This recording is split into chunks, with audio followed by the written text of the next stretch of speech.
అందరికీ నమస్కారం. మన ఈ రోజువారీ జీవితంలో ఎన్నో సమస్యలు కదా. మరి వీటన్నిటికీ సమాధానం వేల ఏళ్ల కిందట చెప్పిన ఒక కథలో దొరుకుతుందంటే నమ్ముతారా? అవును, ఈరోజు మనం శ్రీమద్ భాగవతంలోని ఒక అద్భుతమైన ఘట్టాన్ని తెలుసుకోబోతున్నాం. ఇది మన ఈ యుగానికి మనందరికీ ఒక దారి చూపే దీపంలాంటిది.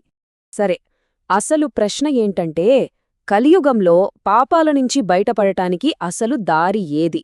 ఇది ఏదో ప్రాచీన కాలం నాటి ఈ ఋషులు అడిగిన ప్రశ్న మాత్రమే కాదు, ఈ రోజున మనలాంటి సాధారణ మనుషులందర్నీ వేధిస్తున్న ప్రశ్న కూడా ఇదే. ఈ ప్రశ్నకు జవాబు వెతుక్కుంటూనే మన ఈ ప్రయాణం మొదలవుతుంది. ఈ కథ మొదలైంది వేల సంవత్సరాల క్రితం ఒక పవిత్రమైన చోట, అదే నైమిషారణ్యం. ఊహించుకోండి, అదొక అద్భుతమైన ప్రదేశం. ఎన్నో ఏళ్లుగా చేసిన యజ్ఞాల వల్ల అక్కడి గాలి కూడా ఎంతో పవిత్రంగా ఉంటుంది. అంతా మంత్రోచ్చారణలతో నిండిపోయిన వాతావరణం. అక్కడ ప్రపంచానికి మంచి జరగాలని గొప్ప గొప్ప మహర్షుల అందరూ సమావేశమయ్యారు. ఆ మహర్షుల సభకు శౌనకుడు నాయకత్వం వహిస్తున్నాడు. వాళ్లందరూ కలిసి ఒక పెద్ద యజ్ఞం చేస్తున్నారు. అక్కడికి సాక్షాత్తు వేదవ్యాసుడి శిష్యుడైన సూత మహర్షి వచ్చారు. ఆయనకు 18 పురాణాలు తెలుసు. గొప్ప కథకుడు. ఇప్పుడు ఆలోచించండి, ఇంతకంటే గొప్ప జ్ఞానసభ ఇంకొకటుంటుందా? అపారమైన జ్ఞానమున్న ఋషులు సమాధానం చెప్పగలిగే సూతమహర్షి వాళ్లు కలవబోతున్నారు. ఇక్కడే అసలు విషయం మొదలవుతుంది. ఆ మహర్షులంతా తమ మోక్షం గురించో తమ సొంత లాభం గురించో అడగలేదు. వాళ్ల ఆందోళనంతా రాబోయే తరాల గురించే, అంటే మనలాంటి వాళ్ల గురించే వాళ్ళు ఆలోచించారు. వాళ్ళు మన భవిష్యత్తును అద్దంలో చూసినట్టు చెప్పారండి. కలియుగంలో మనుషుల ఆయుష్షు తగ్గిపోతుందని, ఓపిక, ఆధ్యాత్మిక శక్తి కూడా బలహీనపడతాయని వాళ్లకు తెలుసు. ధర్మాన్ని పాటించటమనేది కత్తిమీద నడిచినట్టు అవుతుందని వాళ్లు ముందే ఊహించారు. నిజమే కదా, మన జీవితాలు ఇప్పుడు ఎంత సంక్లిష్టంగా మారిపోయాయో. అందుకే వాళ్లంతా ఎంతో ఆవేదనతో సూతమహర్షిని అడిగారు, స్వామీ, ఈ కష్టకాలంలో, ఈ కలియుగంలో సాధారణ మనుషులు తమ పాపాల నుంచి బయటపడటానికి ఏదైనా సులువైన దారి ఉందా? ఇది మనందరికోసం అడిగిన ప్రశ్న.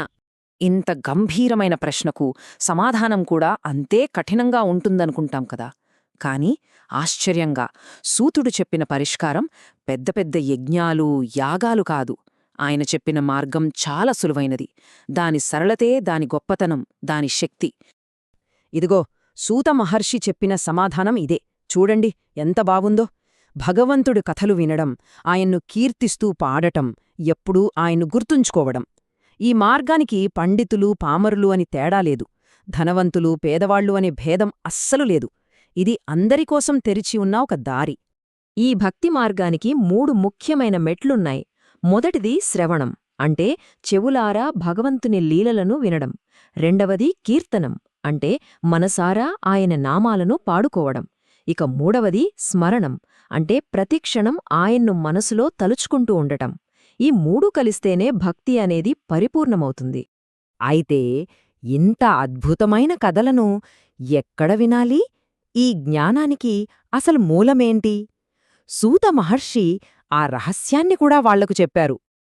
ఆ పవిత్ర గ్రంథమే శ్రీమద్ భాగవతం. ఇది కేవలం ఒక పుస్తకం కాదండి, కలియుగంలో మనకు దారిచూపే దీపం. ఇందులో సాక్షాత్తు శ్రీకృష్ణుడి అద్భుతమైన లీలలు, ఆయన భక్తుల కథలు ఉన్నాయి.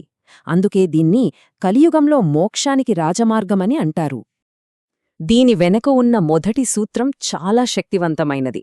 అదేంటంటే, భాగవత కథలను మనం కేవలం వింటే చాలు, ఆ శబ్దమే మనసులో ఉన్న చెడును, మాలిన్యాన్ని కడిగేస్తుంది. అదొక పవిత్ర గంగానదిలో స్నానం చేసినట్లు మన పాపాలన్నీ పోతాయి. ఇక రెండవ సూత్రం ఇంకా అద్భుతమైనది. మోక్షం పొందటానికి కఠినమైన తపస్సులు, నియమాలు అవసరం లేదు. కేవలం స్వచ్ఛమైన ప్రేమ, ఎప్పుడూ ఆయన్ను తలుచుకోవడం అంతే చాలు. దేవుణ్ణి ప్రేమించడం, ఆయన్ను గుర్తుంచుకోవడం. చెప్పండి, ఇంతకంటే తేలికైన మార్గం ఇంకేముంటుంది? కాబట్టి చివరగా మన ముందు ఒక ప్రశ్న మిగిలింది. కేవలం ఒక కథను శ్రద్ధగా వినడం ద్వారా ఒక మనిషి జీవిత గమ్యమే మారిపోతుందా? మాటలకు, భక్తికి నిజంగా అంత శక్తి ఉందా? ఈ ప్రశ్నకు సమాధానం ఎక్కడో లేదు, మనలోనే ఉంది. ఒక్కసారి ఆలోచించండి.